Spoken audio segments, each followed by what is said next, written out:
very good evening to you and welcome to Idea TV News at 9. I am Cynthia Bassey. We begin with the headlines.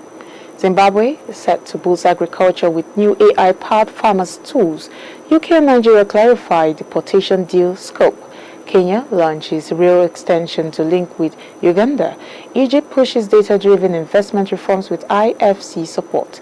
Burkina Faso bans tomato exports, raises regional supply concerns. In business, UBA and BII signed deal to boost African trade finance. And in health, Rwanda expands surgical access with new KIBUNGO teaching hospital. And in sports, stakeholders protest NBF move to regulate professional boxing. Away from Africa, U.S. sues Harvard over alleged discrimination against Jewish students. Trump criticizes NATO over lack of support in Iran conflict. And now the news in full. Zimbabwe is set to improve agricultural productivity with the launch of an artificial intelligence-powered platform known as the Farmers Bench. The initiative was announced yesterday as part of efforts to support farmers with modern technology. The project is a partnership between Hurudza AI and Paltech Africa. It combines artificial intelligence with solar-powered infrastructure to provide farmers with real-time, data-driven advice even in remote areas with limited connectivity. Officials say the platform will help farmers make better decisions, improve yields, and adapt to climate challenges. The initiative is also expected to strengthen food security and position Zimbabwe as a leader in agricultural innovation driven by artificial intelligence. Moving on, the presidency says a migration agreement between the United Kingdom and Nigeria applies only to Nigerians without legal status in the United Kingdom. The clarification follows concerns over reports that the deal could affect a broader group of people under the agreement signed during President Bola Tinubu's state visit. The United Kingdom can return individuals who have no legal right to remain, including failed asylum seekers and convicted offenders. Nigerian officials say the arrangement is strictly limited to its citizens and does not include non-Nigerian nationals. According to the presidency, the agreement signed on Thursday also introduces the use of alternative identification documents to speed up removals and includes safeguards for dignity, identity verification, and reintegration support for returnees. Officials add that framework reflects efforts to strengthen migration management and cooperation between both countries. In other news, Kenya has launched construction of a long-delayed railway extension aimed at strengthening trade links with Uganda. The project was inaugurated on Wednesday by President William Ruto, marking the start of a major infrastructure push. The standard gauge railway extension will run from Naivasha to Kisumu, with additional sections extending towards the Ugandan border. The line is designed to improve freight movement, reduce transport costs, and ease pressure on road networks, with completion expected by mid-2027 after earlier delays. Officials say the railway will enhance regional trade by connecting key ports and supporting wider integration across East Africa. The project is also expected to link with Uganda's rail system and potentially expand connectivity to other neighboring countries in the future. Egypt has outlined a new investment strategy focused on data-driven reforms and stronger international partnerships to attract quality investment. The plan was discussed in a meeting between the Ministry of Investment and the International Finance Corporation on Thursday. The government says the strategy will rely on updated data systems, clear performance indicators, and digital tools to track investment inflows, business growth, and sector performance. It also includes plans to promote sustainable financing, support startups, and expand green investment through carbon markets and renewable energy initiatives. Officials say the reforms will enhance transparency, improve decision-making, and boost competitiveness by integrating technology, improving trade systems, and strengthening human capacity. The initiative forms part of Egypt's broader push to attract investment, increase export, and drive long-term economic growth. Still in Africa, Burkina Faso has imposed a ban on the export of fresh tomatoes, a decision announced in mid-March and aimed at boosting its local processing industry.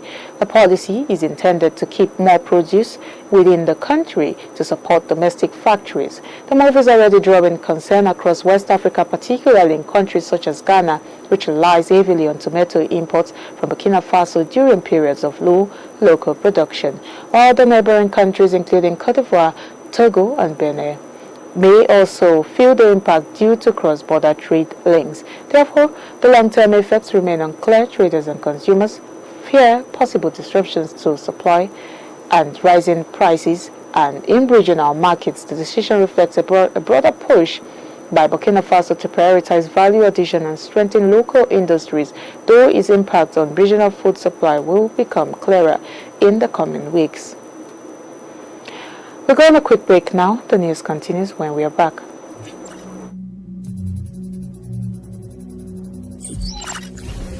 Enhancing cybersecurity. As cyber attacks grow more sophisticated, cybersecurity technologies are evolving to defend against them. AI-driven threat detection systems, zero-trust architectures, and advanced encryption methods are becoming the new norm. However, keeping up with rapidly evolving threats is a challenge, especially for industries that handle sensitive data like finance and healthcare. The cybersecurity market is expected to reach $248.26 billion by 2024. But the constant need for innovation and adaptation means businesses need to stay vigilant.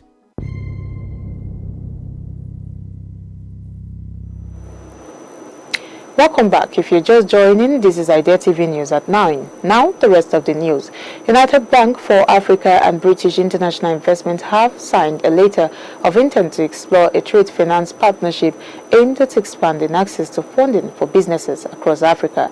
The agreement was made yesterday and focuses on supporting trade and working capital needs. The initiative seeks to address a major financing gap with many small and medium-sized enterprises across Africa struggling to access credit facilities such as letters of credit and guarantees. Both institutions see the collaboration will help ease this constraint and improve cross-border trade under the African Continental Free Trade Area framework.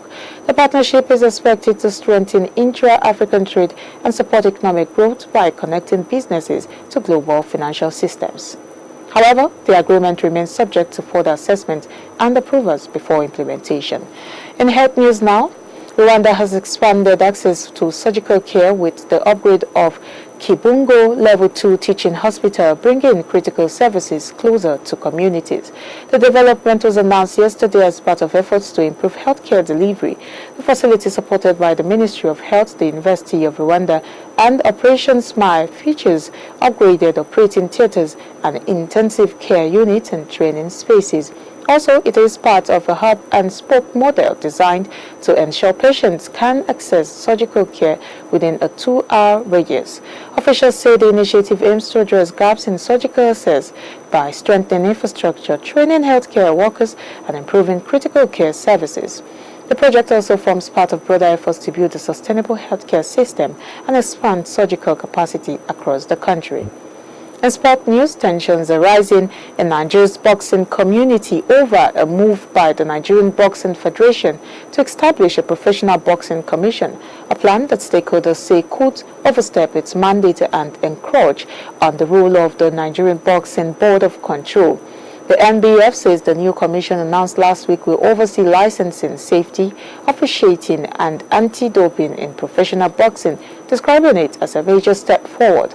However, boxers, promoters, and officials argue the federation should focus on amateur boxing, while the NBBFC continues to regulate the professional ranks, and it has done since 1949. In response, the NBBFC has rejected the proposal and wants stakeholders not to engage with any parallel authority, insisting it remains the sole body responsible for professional boxing regulation in Nigeria.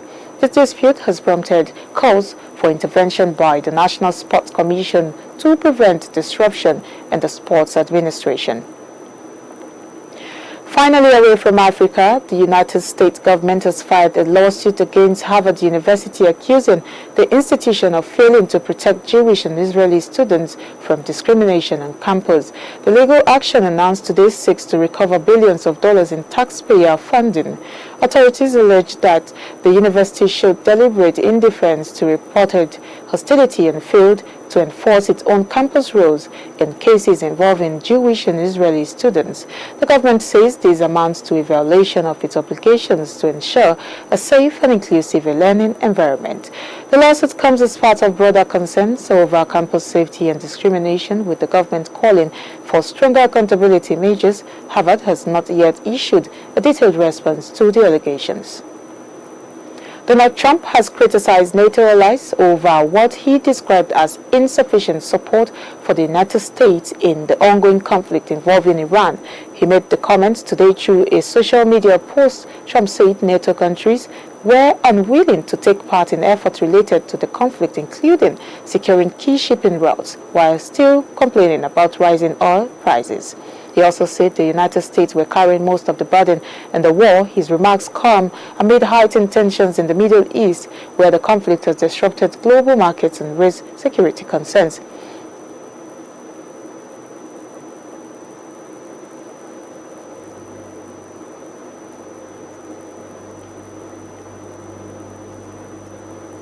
Meanwhile, several Western countries have urged de-escalation while expressing support for safe maritime passage in the region. And that's all we have for you on Idea TV News at 9. But before we go, here's a recap of the headlines. About you news that Zimbabwe is set to boost agriculture with new AI-powered farmers' tools. You also saw that UK and Nigeria clarified deportation deal scope, and Kenya launches rail extension to link with Uganda. Egypt pushes data-driven investment reforms with IFC support. Burkina Faso bans tomato exports and raises regional supply concerns. In business, UBA and BII signed deal to boost African trade finance. And in health, Rwanda expands surgical access with new KIBUNGO teaching hospital. In sports, stakeholders protest NBF move to regulate professional boxing. And away from Africa, U.S. sues Harvard over alleged discrimination against Jewish students. And finally, Trump criticizes NATO over lack of support in Iran conflict. Do not forget to follow us across all our social media platforms at Idea Television. I am Cynthia Bassi. Thank you for watching.